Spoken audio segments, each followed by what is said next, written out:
સંજેલી તાલુકામાં ગ્રામ પંચાયતની ચૂંટણીના ફોર્મ ભરવાની શરૂઆત.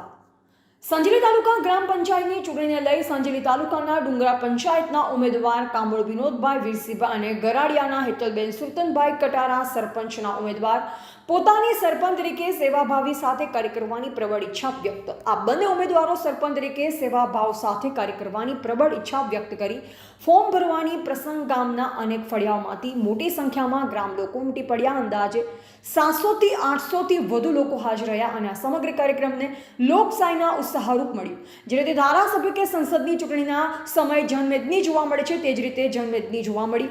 ગામના ભાઈઓ અને બહેનો આગેવાનો ભવ્ય રૂપે હાજરી આપી અને વિનોદભાઈ અને હેતલબેનને સમર્થન જાહેર કર્યું. ગામના પ્રગતિશીલ વિકાસ માટે એક જનસામાન્યમાંથી ઉપસેલ નેતૃત્વને સમર્થન મળે તે તસવીર અહીં સ્પષ્ટ જોઈ શકાય છે. રિપોર્ટર વિજય ચરપોટ, સંજેલી.